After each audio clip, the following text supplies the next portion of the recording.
Hallelujah. Good morning. ಮತ್ತೊಂದು ಹೊಸ ದಿನಕ್ಕೆ ಬಂದಿದ್ದೇವೆ. ಈ ವರ್ಷದಲ್ಲಿ 8ನೆಯ ದಿನಕ್ಕೆ. ಹೇಗಿತ್ತು ಪ್ರಿಯರೇ ನಿನ್ನೆಯ ದಿನ? ದೇವರ ಸನ್ನಿಧಿಯಲ್ಲಿ ಕಳೆದಿದ್ದೀರಾ? ದೇವರು ಕೊಡುವ ಆಶೀರ್ವಾದಗಳನ್ನು ಹೊಂದಿಕೊಂಡಿದ್ದೀರಾ? ನೀವು ಮಾಡಿಕೊಂಡಿರುವ ತೀರ್ಮಾನಗಳನ್ನು ನೆರವೇರಿಸುವುದಕ್ಕಾಗಿ ದೇವರ ಕೃಪೆಗಾಗಿ ಬೇಡಿಕೊಂಡಿದ್ದೀರಾ? ನಮ್ಮಷ್ಟಕ್ಕೆ ನಾವು ಬದುಕಲಾರೆವು. ನಾವು ಬದುಕಬೇಕಾದರೆ ನಮಗೆ ಆತನ ವಾಕ್ಯ ಅವಶ್ಯಕವಾಗಿದೆ.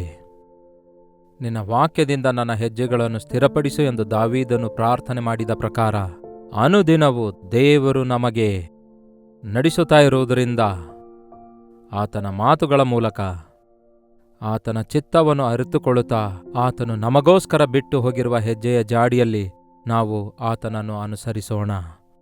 ಚಿಕ್ಕ ಪ್ರಾರ್ಥನೆ. ಪರಿಶುದ್ಧ ದೇವರೇ, ನಿಮಗೆ ವಂದನೆಗಳು. ಮತ್ತೊಂದು ದಿನ ಈ ಹೊಸ ವರ್ಷದಲ್ಲಿ ನಿಮ್ಮ ಸನ್ನಿಧಿಯಲ್ಲಿ ನಾವು ಸೇರಿ ಬಂದಿರುವಾಗ ನಿಮ್ಮ ಕೃಪೆಯನ್ನು ದಯಪಾಲಿಸಿರಿ, ಈ ಸಮಯವನ್ನು ಆಶೀರ್ವದಿಸಿರಿ ಎಂದು ಕ್ರಿಸ್ತನ ನಾಮದಲ್ಲಿ ಬೇಡುತ್ತೇನೆ ತಂದೆಯೇ, ಆಮೇನ್. ಹೊಸ ವರ್ಷ ಬಂದ ಮಾತ್ರಕ್ಕೆ ನಮಗೇನು ಹೊಸತನ ಉಂಟಾಗ್ತಾ ಇಲ್ವಲ್ಲ ಎಂದು ಹೇಳಬಹುದು. ಕ್ಯಾಲೆಂಡರ್ ಮಾರ್ಪಡುತ್ತೆ, ಆದರೆ ನಾವು ಮಾರ್ಪಡಬೇಕಾದ್ರೆ ನಮ್ಮ ಕರ್ತನು ಮಾತ್ರವೇ ನಮ್ಮನ್ನು ಮಾರ್ಪಡಿಸಬಲ್ಲರು. ಅದಕ್ಕೆ ನಾವು ನಮ್ಮ ಹೃದಯದೊಳಗೆ ಮಾರ್ಪಡಬೇಕು. ಅದಕ್ಕೆ ವಾಕ್ಯ ಹೇಳ್ತದಲ್ಲವೇ, ನಾನು ನಿಮಗೆ ಹೊಸ ಹೃದಯ ದಯಪಾಲಿಸುವೆನೆಂದು. ಅದನ್ನು ನೀವು ಹೊಂದಿಕೊಂಡಿದ್ದೀರಾ? ನಂಬಿ ದೀಕ್ಷಾಸ್ನಾನ ತೆಗೆದುಕೊಂಡವನು ರಕ್ಷಿಸಲ್ಪಡ್ತಾನೆ. ನಮ್ಮ ಪಾಪಗಳನ್ನು ನಾವು ಒಪ್ಪಿಕೊಳ್ಳುವುದಾದರೆ ಆತನು ನಂಬಿಗಸ್ತನೂ ನೀತಿವಂತನೂ ಆಗಿರೋದ್ರಿಂದ ನಮ್ಮ ಸಕಲ ದುರ್ನೀತಿಯನ್ನು ತೊಲಗಿಸಿ ನಮ್ಮನ್ನು ಪವಿತ್ರಗೊಳಿಸುತ್ತಾರೆ. ಒಬ್ಬನು ಹೊಸದಾಗಿ ಹುಟ್ಟಿದ ಹೊರತು ದೇವರ ರಾಜ್ಯಕ್ಕೆ ಬಾಧ್ಯನಾಗುವುದಿಲ್ಲ ಎಂದು ಯೇಸು ಹೇಳಿದ್ದಾರೆ. ಹೊಸ ವರ್ಷದೊಳಗೆ ಪ್ರವೇಶಿಸಿದರೆ ಅಲ್ಲ, ಹೊಸದಾಗಿ ಹುಟ್ಟಬೇಕು. ಚಿಕ್ಕ ಮಕ್ಕಳಂತೆ ನಾವು ತಗ್ಗಿಸಿಕೊಂಡು ಮಾನಸಾಂತರ ಹೊಂದಬೇಕು. ಒಂದು ಸಾರಿ ನೋಡಿರಿ, ಕೊರಿಂಥದವರಿಗೆ ಬರೆದ ಪತ್ರಿಕೆ 5ನೇ ಅಧ್ಯಾಯ 17ನೇ ವಚನ ಹೇಳುತ್ತೆ, ಹೀಗಿರಲಾಗಿ ಯಾವನಾದರೂ ಕ್ರಿಸ್ತನಲ್ಲಿರುವುದಾದರೆ ಅವನು ನೂತನ ಸೃಷ್ಟಿಯಾದನು. ಯಾವನಾದರೂ ಕ್ರಿಸ್ತನಲ್ಲಿದ್ದರೆ ಅವನು ನೂತನ ಸೃಷ್ಟಿಯಾದನು. ಇಗೋ, ಪೂರ್ವ ಸ್ಥಿತಿ ಹೋಗಿ ಎಲ್ಲವೂ ನೂತನವಾಯಿತು. ಹಲ್ಲೆಲೂಯಾ. ಯೇಸು ಕ್ರಿಸ್ತನು ನಿಮ್ಮ ಹೃದಯದೊಳಗೆ ಬಂದಾಗ ನೀವು ಹೊಸತನವನ್ನು ಹೊಂದಿಕೊಳ್ತೀರಿ. ಯಾವನಾದರೂ ಕ್ರಿಸ್ತನಲ್ಲಿದ್ದರೆ ಅವನು ನೂತನವಾದ ಸೃಷ್ಟಿಯಾದನು. ಪೂರ್ವ ಸ್ಥಿತಿಯೆಲ್ಲ ಗತಿಸಿ ಹೋಯಿತು, ಎಲ್ಲವೂ ನೂತನವಾಯಿತು. ಈ ದಿನ ಕೆಲವರು ಹೊಸ ವರ್ಷದಲ್ಲಿಯೂ ಕೂಡ ಹಳೆ ಕಾರ್ಯಗಳನ್ನೇ ಅನುಸರಿಸುತ್ತಿರ್ತಾರೆ. ಹಳೆ ಬಟ್ಟೆ ತೆಗೆದುಹಾಕಿ ಹೊಸ ಬಟ್ಟೆ ಧರಿಸಿಕೊಳ್ಳುವುದು ನಮಗಿರುವ ಅಭ್ಯಾಸ.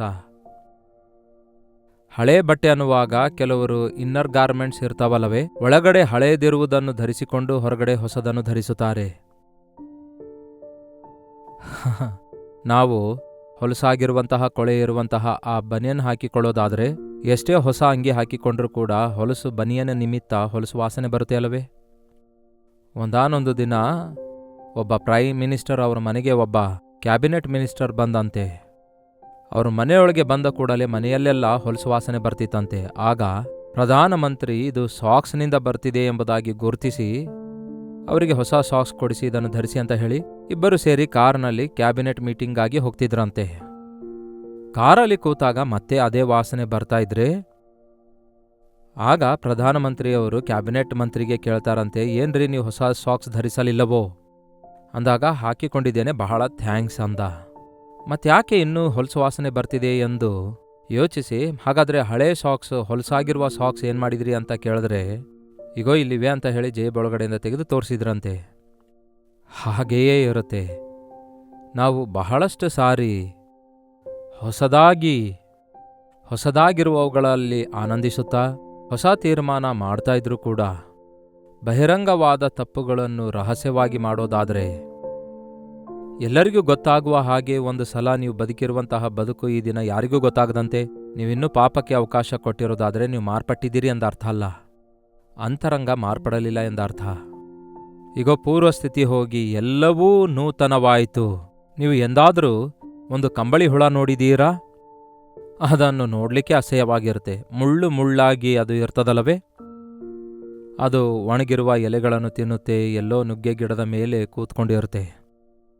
ಅದೇ ರೀತಿಯಾಗಿ ನೀವು ಎಂದಾದರೂ ಬಟರ್ಫ್ಲೈ ಸೊಗಸಾದ ಚಿಟ್ಟೆಯನ್ನು ನೋಡಿದ್ದೀರಾ? ಅದು ಎಷ್ಟೋ ಅಂದವಾಗಿ ಬಣ್ಣ ಬಣ್ಣ ಉಳ್ಳದಾಗಿರ್ತದಲ್ಲವೇ? ಉದ್ಯಾನವನದಲ್ಲಿ ಪುಷ್ಪಗಳ ಮೇಲೆ ಸಂಚರಿಸುತ್ತೆ. ನಿಮ್ಮಲ್ಲಿ ಎಷ್ಟು ಜನರಿಗೆ ಗೊತ್ತು ಆ ಕಂಬಳಿ ಹುಳವೇ ಈ ಬಟರ್ಫ್ಲೈ ಆಗಿದೆ ಎಂದು? ಆ ಕಂಬಳಿ ಹುಳವೇ ತುರಿತವನ್ನುಂಟು ಮಾಡುವಂತಹ, ನೋಡಲು ಮುಳ್ಳುಮುಳ್ಳಾಗಿರುವಂತಹ ಕಂಬಳಿ ಹುಳವೇ ಆಶ್ಚರ್ಯಕರವಾಗಿ ನಮ್ಮ ಮನಸ್ಸಿಗೆ ಉಲ್ಲಾಸ ಉಂಟು ಮಾಡುವಂತಹ ಬಗೆ ಬಗೆಯ ಬಣ್ಣವುಳ್ಳ ಸೊಗಸಾದ ಚಿಟ್ಟೆಯಾಗಿ ಮಾರ್ಪಟ್ಟಿತೆಂದು ನಿಮಗೆ ಗೊತ್ತಿದೆಯಾ? ಹೌದು, ಅದು ಗೂಡು ಕಟ್ಟಿಕೊಂಡು ಕೆಲವು ದಿನ ಅದರೊಳಗಡೆ ಇರುವಾಗ, ಆಮೇಲೆ ಕೆಲವು ದಿನಗಳಾದ ಮೇಲೆ ಆ ಶೆಲ್, ಆ ಕಂಬಳಿ ಹುಳ ಒಡ್ಕೊಂಡು ಹೊರಬಂದಾಗ ಅದರ ಪರಿಸ್ಥಿತಿ ಎಲ್ಲ ಮಾರ್ಪಡುತ್ತೆ. ಯೇಸು ಕ್ರಿಸ್ತನನ್ನು ಹೊಂದಿಕೊಂಡಿರುವವರ ಜೀವಿತದಲ್ಲಿ ಅಂತಹದೇ ಮಾರ್ಪಡುವಿಕೆ ಬರುತ್ತೆ. ಕಂಬಳಿ ಹುಳ ಒಣಗಿದವುಗಳನ್ನೇ ತಿನ್ನುತ್ತೆ, ಒಣಗಿದ ಸ್ಥಳಗಳಲ್ಲೇ ಇರುತ್ತೆ, ನೋಡಲು ಅಸಹ್ಯವಾಗಿರುತ್ತೆ, ಇತರರಿಗೆ ಬಾಧೆ ಉಂಟು ಮಾಡುವಂಥದ್ದು, ತುರಿತ ಉಂಟು ಮಾಡುವಂಥದ್ದಾಗಿರುತ್ತೆ, ಯಾರೂ ಇಷ್ಟಪಡಲಾರದ ಹಾಗೆ ಇರುತ್ತೆ. ಆದರೆ ಅದೇ ಕಂಬಳಿ ಹುಳು ಗೂಡು ಕಟ್ಕೊಂಡು ಆ ಗೂಡಲ್ಲೇ ಸ್ವಲ್ಪ ಕಾಲ ಇದ್ದ ನಂತರ ಆ ಗೂಡಿನೊಳಗಿಂದ ಸುಂದರವಾದ ರೂಪದೊಂದಿಗೆ ರೆಕ್ಕೆಗಳನ್ನು ಬಿಚ್ಚಿ ಸೊಗಸಾದ ಚಿಟ್ಟೆಯಾಗಿ ಬರುತ್ತೆ. ಆಗ ಎಲ್ಲರಿಗೂ ಆನಂದವನ್ನುಂಟು ಮಾಡುತ್ತೆ. ಅದು ಎಷ್ಟೋ ಸೌಂದರ್ಯವಾಗಿರುತ್ತದೆ. ಆಗ ಅದು ತಿನ್ನುವ ಪದಾರ್ಥಗಳು, ಅಂದರೆ ಮಕರಂದವನ್ನು ಸೆಳೆದುಕೊಳ್ಳುತ್ತೆ ಪುಷ್ಪಗಳೊಳಗಿಂದ. ಆಗ ಅದು ಅತಿಶ್ರೇಷ್ಠವಾದ ಆ ಮಕರಂದವನ್ನು ಸೆಳೆದುಕೊಳ್ಳುತ್ತೆ. ಅದು ಹೊಲಸು ತಿಪ್ಪೆಯಲ್ಲಿರೋದಿಲ್ಲ, ಆದರೆ ಪುಷ್ಪಗಳ ತೋಟದಲ್ಲಿರುತ್ತೆ. ಅದು ಅನೇಕರಿಗೆ, ಮಕ್ಕಳಿಗೆ ಮತ್ತಷ್ಟು ಉಲ್ಲಾಸವನ್ನುಂಟು ಮಾಡುತ್ತೆ.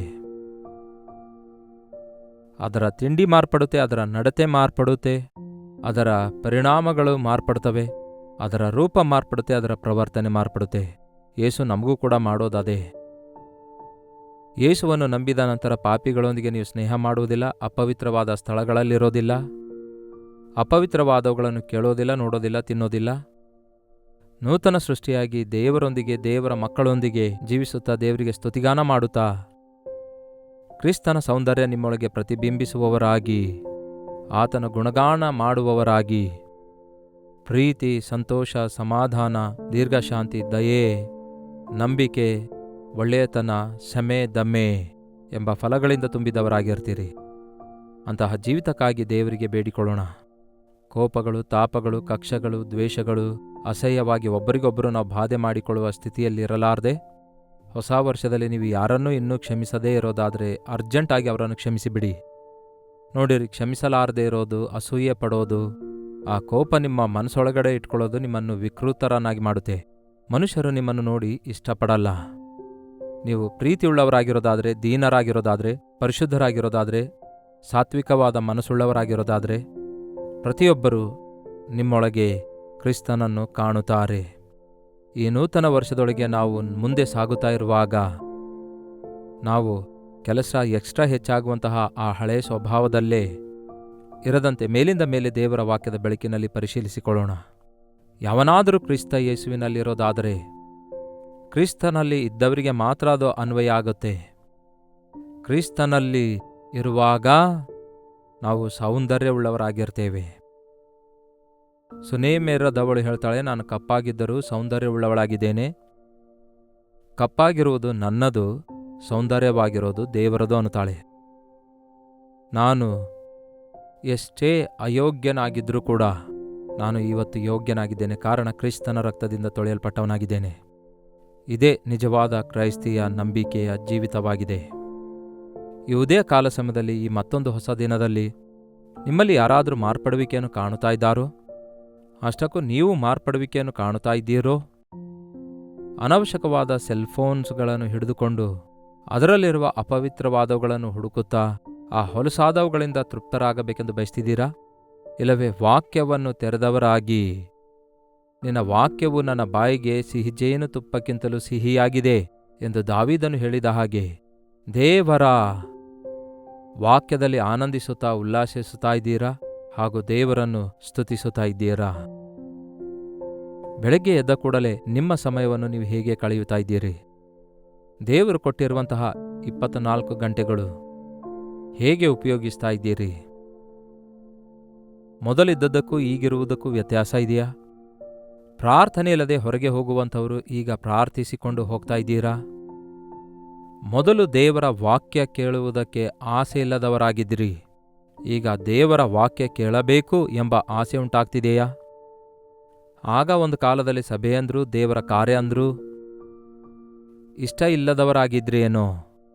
ಆದರೆ ಈಗ ಬಾಯಾರಿದ ಜಿಂಕೆ ನೀರಿನ ತೊರೆಗಳ ಬಳಿಗೆ ಹೇಗೋ ಹಾಗೆ ನನ್ನ ಹೃದಯ ಯೆಹೋವನೇ ನಿನಗಾಗಿ ತವಕಿಸುತ್ತಿದೆ ಎಂದು ಹೇಳ್ತಾ ಇದ್ದೀರಾ? ಹಾಗಿರುವುದಾದರೆ ನೀವು ನೂತನ ಸೃಷ್ಟಿಯಾಗಿ ಮಾರ್ಪಟ್ಟಿದ್ದೀರಿ ಎಂದರ್ಥ. ಇನ್ನೂ ಹಳೆಯ ಅಭ್ಯಾಸಗಳೇ ಇರೋದಾದರೆ, ಹಳೆ ಮಾತುಗಳೇ ಇರೋದಾದರೆ, ಹಳೆಯ ಸ್ಥಳಗಳಿಗೆ ಹೋಗ್ತಿರೋದಾದರೆ, ಹಳೆಯದಾಗಿರುವವುಗಳಲ್ಲೇ ಮನಸ್ಸಿಡೋದಾದರೆ ನೀವು ಮಾರ್ಪಡುವಿಕೆ ಇಲ್ಲದವರಾಗಿದ್ದೀರಿ ಎಂದರ್ಥ. ಈ ದಿನ ಪ್ರತ್ಯೇಕವಾಗಿ ದೇವರ ಸನ್ನಿಧಿಯಲ್ಲಿ ಪ್ರಾರ್ಥಿಸಿರಿ. ಇನ್ನು ಒಂದು ದಿನವೂ ಕೂಡ, ಒಂದು ಗಂಟೆಯೂ ಕೂಡ ನನ್ನೊಳಗಡೆ ಹಳೆಯದ್ದು ಯಾವುದು ಉಳಿಯಲಾರದಂತೆ, ಸ್ವಲ್ಪವೂ ಕೂಡ ಇರದಂತೆ, ಪ್ರಭುವೇ ನನ್ನನ್ನು ಪರಿಪೂರ್ಣವಾಗಿ ಅಂಗಾಲು ಮೊದಲುಗೊಂಡು ನಡುನತ್ತಿಯವರೆಗೂ ಶುದ್ಧೀಕರಿಸಿರಿ. ನನ್ನ ಹೃದಯ ಮಾರ್ಪಡಿಸಿರುವ ನೀವು ನಿಮ್ಮ ಕೃಪೆಯಲ್ಲಿ ಭದ್ರಪಡಿಸಿರಿ. ನನ್ನ ಮಾತುಗಳು, ಯೋಚನೆಗಳು, ಆಲೋಚನೆಗಳು, ನನ್ನ ನಡವಳಿಕೆ, ನನ್ನ ಪ್ರವರ್ತನೆ ನಿಮಗೆ ಅಂಗೀಕಾರವಾಗಿರುವ ಹಾಗೆ ನಮಗೆ ಸಹಾಯ ಮಾಡಿರಿ ಎಂದು ನಾವು ಈ ದಿನ ಪ್ರತ್ಯೇಕವಾಗಿ ಪ್ರಾರ್ಥಿಸಬೇಕು. ವರ್ಷಕ್ಕೊಂದು ಸಾರಿ ಉಪವಾಸ ಪ್ರಾರ್ಥನೆ ಸಾಕಾಗಲ್ಲ ಪ್ರಿಯರೇ. ಅವಾಗೊಮ್ಮೆ ಇವಾಗೊಮ್ಮೆ ಭಕ್ತಿ ಆಚರಿಸೋದು ಸಾಕಾಗಲ್ಲ ಪ್ರಿಯರೇ. ಎಷ್ಟೇ ಹೊಸದನ್ನು ಕೊಂಡುಕೊಂಡ್ರೆ ಅದು ಹಳೆಯದಾಗುತ್ತದಲ್ಲವೇ? ಅದನ್ನು ಮೇಂಟೈನ್ ಮಾಡದಿದ್ದರೆ ಅತಿ ಬೇಗನೆ ಹಳೆಯದಾಗುತ್ತದಲ್ಲವೇ? ಹೊಸ ದಿನ ದೇವರು ಕೊಟ್ಟಿದ್ದಾರೆ, 8 ದಿನ ಸುಮ್ಮನೆ ಕಳೆದು ಹೋದುವೋ? ಈ ಕ್ಷಣವೇ ದೇವರ ವಾಕ್ಯವೆಂಬ ಶುದ್ಧ ಜಲಸ್ನಾನ, ಅಂದರೆ ಮೇಲಿಂದ ಮೇಲೆ ವಾಕ್ಯವೆಂಬ ನೀರಿನಿಂದ ನಮ್ಮನ್ನು ಶುದ್ಧಿ ಮಾಡಿಕೊಳ್ಬೇಕು. ಇಹಲೋಕ ಸಂಬಂಧಪಟ್ಟ ಮಾಲಿನ್ಯದಿಂದ ನಾವು ಶುದ್ಧೀಕರಿಸಲ್ಪಡಬಹುದು ದೇವರ ಸನ್ನಿಧಿಯಲ್ಲಿ ನಾವು ಸಮಯ ಕಳೆಯುವಾಗ. ಯಾವ ಕೆಲಸ ಮಾಡಲಾರದಂತೆ ಯೇಸುವಿನ ಸನ್ನಿಧಿಯಲ್ಲಿ ಪ್ರತಿದಿನ ಒಂದು 15 ನಿಮಿಷ ಕೂತ್ಕೊಂಡು ನೋಡಿರಿ. ಸುಮ್ಮನೆ ಕೂತ್ಕೊಂಡು ನೋಡ್ರಿ. ಆತನು ತನ್ನ ಯೋಚನೆಗಳಿಂದ ನಿಮ್ಮನ್ನು ತುಂಬಿಸ್ತಾರೆ. ನಿಮ್ಮ ಬಲಹೀನತೆಗಳೇನೆಂದು ನಿಮಗೆ ಜ್ಞಾಪಕಗೊಳಿಸ್ತಾರೆ. ನಿಮಗೋಸ್ಕರ ದೇವರು ಹಾಕಿಕೊಂಡಿರುವ ಗಂಭೀರವಾದ ಆಲೋಚನೆಗಳನ್ನು ಬಯಲುಪಡಿಸ್ತಾರೆ. ಅದು ನಮ್ಮ ಆರೋಗ್ಯಕ್ಕೆ ಒಳ್ಳೆಯದಂತೆ, ನಮ್ಮ ಮನಸ್ಸಿಗೂ ಒಳ್ಳೆಯದಾಗಿದೆಯಂತೆ. ಎಲ್ಲದಕ್ಕಿಂತಲೂ ಮಿಗಿಲಾಗಿ ದೇವರ ಸನ್ನಿಧಿಯಲ್ಲಿ ನಾವು ಕಾಲ ಕಳೆದ ಪ್ರತಿ ಸಮಯ ನಮ್ಮ ಆಧ್ಯಾತ್ಮಿಕ ಜೀವಿತಕ್ಕೆ ಎಷ್ಟೋ ಮೇಲುಕರವಾಗಿರುತ್ತೆ. ಈ ದಿನದಿಂದ ನಿಮ್ಮ ಜೀವಿತವನ್ನು ಕ್ರಮಪಡಿಸಿಕೊಳ್ಳಿರಿ. ಹೊಸದನ್ನು ಕೊಟ್ಟಿದ್ದಾರೆ ದೇವರು, ಹೊಸ ವರ್ಷವನ್ನು ಕೊಟ್ಟಿದ್ದಾರೆ. ಹೊಸತನವುಳ್ಳವರಾಗಿ ಜೀವಿಸೋಣ. ಆತನ ಬರೋಣದವರೆಗೂ ನಂಬಿಗಸ್ತರಾಗಿ ನಂಬಿಕೆಯಿಂದ ನಮ್ಮ ಹೃದಯ ಶುದ್ಧಿಯನ್ನು ಕಾಪಾಡಿಕೊಳ್ಳೋಣ. ಪ್ರಾರ್ಥನೆ. ಪರಿಶುದ್ಧ ದೇವರೇ, ಪ್ರೀತಿಯುಳ್ಳ ತಂದೆಯೇ, ಮತ್ತೊಂದು ಸಾರಿ ನಿಮ್ಮ ಸನ್ನಿಧಿಯಲ್ಲಿ ನಿಮ್ಮ ಮಕ್ಕಳನ್ನು ಒಪ್ಪಿಸಿಕೊಡ್ತೇನೆ. ಈ ಹೊಸ ವರ್ಷವೆಲ್ಲ, ನಮ್ಮ ಬದುಕೆಲ್ಲ ನಿಮಗಿಷ್ಟಕರವಾಗಿರುವುದಕ್ಕಾಗಿ ನಮ್ಮನ್ನು ಪ್ರೀತಿಸಿ ಆಶೀರ್ವದಿಸಿ ಅನುಗ್ರಹಿಸಿರುವ ದಿವ್ಯ ದಾನಗಳಿಗಾಗಿ ಯಾವಾಗಲೂ ನಿಮಗೆ ಸ್ತುತಿ ಯಜ್ಞ ಅರ್ಪಿಸುವುದಕ್ಕಾಗಿ ಈ ಲೋಕದಲ್ಲಿರುವ ಪ್ರತಿಯೊಂದು ಕೇಡಿನಿಂದ ತಪ್ಪಿಸಿ, ಪ್ರತಿ ಮಲಿನತೆಯಿಂದ ತೊಳೆಯಲ್ಪಟ್ಟು, ಪ್ರತಿ ವಿಷಯದಲ್ಲಿ ಪರಿಶುದ್ಧರಾಗಿ ನಿಮಗಿಷ್ಟಕರವಾಗಿ ನಿಮಗೆ ಸಾಕ್ಷಿಗಳಾಗಿ ಜೀವಿಸಲು ನಮ್ಮಲ್ಲಿ ಪ್ರತಿಯೊಬ್ಬರಿಗೂ ಸಹಾಯ ಮಾಡಿರಿ ಎಂದು ಕ್ರಿಸ್ತನ ನಾಮದಲ್ಲಿ ಬೇಡುತ್ತೇನೆ ತಂದೆಯೇ, ಆಮೇನ್. ನಮ್ಮ ತಂದೆಯಾದ ದೇವರ ಪ್ರೀತಿಯೂ ಮಗನಾಗಿರುವ ಕ್ರಿಸ್ತನ ಕೃಪೆಯೂ ಆದರಣೆಕರ್ತನಾದ ಪವಿತ್ರಾತ್ಮನ ಸಹವಾಸವು ಕೂಡಿ ಬಂದಿರುವ ನಮ್ಮೆಲ್ಲರ ಸಂಗಡ ಇಂದಿಗೂ ಸದಾಕಾಲಕ್ಕೂ ನೆಲೆಯಾಗಿರಲಿ. ಆಮೇನ್. ದೇವರಿಗೆ ಸ್ತೋತ್ರ. ನಿಮ್ಮ ಪ್ರಾರ್ಥನಾ ಮನವಿಗಳನ್ನು 8939731313 ನಂಬರ್ಗೆ ಹಾಗೂ ಇತರ ದೇಶದಿಂದ ನೀವು ವೀಕ್ಷಿಸುವುದಾದರೆ ಕೊಡಲ್ಪಟ್ಟ ಇದೇ ನಂಬರಿಗೆ ಒಂದು ಟೆಕ್ಸ್ಟ್ ಆಗಲಿ ವಾಯ್ಸ್ ಮೆಸೇಜ್ ಮುಖಾಂತರ ವಾಟ್ಸಪ್ ಕಳಿಸಿಕೊಡಿರಿ. ನಿಮ್ಮ ಪಕ್ಷದಲ್ಲಿ ನಾವು ಪ್ರಾರ್ಥಿಸ್ತಿದ್ದೇವೆ. ತಪ್ಪದೆ ದೇವರು ನಿಮಗೆ ಉತ್ತರ ಕೊಡ್ತಾರೆ. ನೀವು ವೈಯಕ್ತಿಕವಾಗಿ ಪ್ರಾರ್ಥನೆ ಮಾಡಿಕೊಳ್ಳುವುದನ್ನು ಮರೆಯಬೇಡಿ. ದೇವರೊಂದಿಗೆ ಸಹವಾಸವುಳ್ಳವರಾಗಿರುವುದನ್ನು ಅಭ್ಯಾಸ ಮಾಡಿಕೊಳ್ಳಿರಿ. ಅದಕ್ಕಾಗಿಯೇ ದೇವರ ವಾಕ್ಯ ಪ್ರತಿದಿನ ನಿಮಗೆ ಸಾರುತ್ತಿದ್ದೇವೆ, ನಿಮ್ಮೆಲ್ಲರನ್ನು ಆಧ್ಯಾತ್ಮಿಕವಾಗಿ ಬಲಪಡಿಸುವುದಕ್ಕೋಸ್ಕರ. ಕರ್ತನ ಚಿತ್ತವಿರುವುದಾದರೆ ಮತ್ತೆ ನಾಳೆ ಇದೇ ಅನುದಿನದ ಧ್ಯಾನ ಎಂಬ ಈ ಕಾರ್ಯಕ್ರಮದಲ್ಲಿ ಮತ್ತೊಮ್ಮೆ ಭೇಟಿಯಾಗೋಣ. ಅಲ್ಲಿಯವರೆಗೂ ದೇವರ ಮಹಾಕೃಪೆ ನಿಮ್ಮೆಲ್ಲರೊಂದಿಗಿರಲಿ. ವಂದನೆಗಳು.